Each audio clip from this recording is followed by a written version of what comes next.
Hi hello friends, நான் உங்கள் அபி. இன்றைக்கி ஒரு சாங்கோட லிரிக் அதை தான் நான் உங்களோட ஷேர் பண்ணிக்க போகிறேன். சாங்னு எடுத்துட்டோன்னா நம்ம ப்ளேலிஸ்ட்டை தாண்டி சில சாங்ஸ் நம்ம ஹார்ட்டோட கனெக்ட் ஆகிருக்கும். அந்த சாங் கேட்கும்போது ஒன்று நம்ம அழவரும், இல்லைன்னா நம்ம கோபமாக இருக்கும்போது அதை கேட்போம், இல்லைன்னா நம்ம தனிமையில் இருக்கும்போது அந்த சாங் நம்ம மைண்டில் ரீவைண்ட் ஆகிட்டே இருக்கும். அப்படி ஒரு சாங் தான் மலைக்கோட்டை மூவியிலிருந்து தேவதேவா சாங். இந்த சாங்கில் எல்லா லிரிக்குமே சூப்பராக இருக்கும், கேட்குறதுக்கும் அவ்வளோ ஒரு அழகாக இருக்கும். இந்த சாங்கில் வர மாதிரி தான் நம்ம லைஃப்பில் நல்லா மழை பெஞ்சிட்டு இருக்கும்போது வெயில் வராதான்னு ஏங்குவோம், வெயில் வந்துச்சுன்னா மழை பெய்யாதா அப்படின்னு சொல்லி ஏங்குவோம். பட் நம்ம செய்கிற தப்பு என்னென்னா, மழையும் ரசிக்க மாட்டோம், வெயிலையும் ரசிக்க மாட்டோம், அடுத்தடுத்து நம்மளுடைய எண்ணங்களை மாற்றிக்கிட்டே இருப்போம். அதே மாதிரி தான் தனிமையில் இருப்போம், யாராவது நம்ம கூட இருக்க மாட்டாங்களா அப்படின்னு யோசிப்போம்.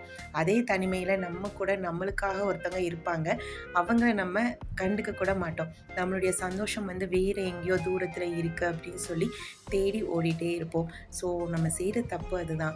நம்மளை சுற்றிய நிறைய விஷயங்கள், நமக்கான விஷயங்கள் நம்ம கூடயே இருக்குது, பட் அதை நம்ம அனுபவிக்கிறதும் இல்லை, அதை நம்ம கண்டுக்கிறது கூட கிடையாதுன்னு தான் நான் சொல்வேன். ஸோ அது கண்டுக்காததுனால தான் அடுத்தடுத்து நம்மளுடைய எண்ணங்கள் வேறு எதை தேடி ஓடிட்டே இருக்கும். ஒரு கட்டத்தில் தனிமைன்னு வரப்போ நம்மளுக்குன்னு யாரும் இல்லை அப்படிங்கிற நிலைமைக்கும் நம்ம தள்ளப்பட்டுரும். ஸோ நான் உங்ககிட்ட சொல்கிறது ஒரே ஒரு விஷயந்தான், நம்ம சுற்றியே நிறைய ஹாப்பினஸ் நம்ம கூடவே இருக்குது, அதெல்லாம் என்ஜாய் பண்ண ஆரம்பிங்க. அதுக்கு உங்ககிட்ட இருக்கிறது ஒரே ஆயுதம், உங்கள்கிட்ட இருக்க பியூரான லவ், அதை எல்லாருக்குமே கொடுங்க. நீங்கள் கஷ்டமான சூழ்நிலையில் இருந்தாலும் உங்கள் லவ் யாருக்கோ ஒருத்தருக்கோ தேவைப்படுறதா இருக்கலாம், அவங்க உங்களுக்கு பிடிக்காதவங்களாக கூட இருக்கலாம். ஸோ நீங்கள் அவங்களுக்கு அதை கொடுக்கும்போது, நீங்கள் அந்த மாதிரி ஒரு சுச்சுவேஷன் ஹேண்டில் பண்ணும்போது உங்களுக்கு அந்த லவ் வேறு எங்கேயோ இருந்து, யார் மூலயமா அது இருந்து கண்டிப்பாக உங்ககிட்ட வந்தே சேரும். ஸோ நம்மளால் முடிஞ்ச அந்த லவ்வை எல்லாத்துக்குமே கொடுங்க. அதே மாதிரி தனிமையில் இருக்கோம் அப்படின்னு சொல்லி என்றைக்குமே யோசிக்காதீங்க. நம்மளுக்கானது நம்ம கூடவே கண்டிப்பாக இருக்க தான் செய்யும், அதை தேடுங்க, தூரத்தில் தேடாதீங்க. இந்த சாங் கேளுங்க, உங்களுக்கு கண்டிப்பாக பிடிக்கும். நெக்ஸ்ட் அடுத்து வேறொரு வீடியோவில் வேறொரு சாங் அல்லது கவிதையோடு உங்களை மீட் பண்ணுறேன். அதுவரை நன்றிகளுடன் உங்கள் ஆர்வி. அதோட நீங்கள் இந்த மாதிரி லவ் யாருக்காவது ஒரு கஷ்டமான சுச்சுவேஷனில் கொடுத்துருக்கீங்களா, இல்லை ரிசீவ் பண்ணியிருக்கீங்களா அப்படின்னு சொல்லி கீழே கமெண்ட் செக்ஷனில் சொல்லுங்கள், நானும் தெரிஞ்சுக்கிறேன். தேங்க்யூ.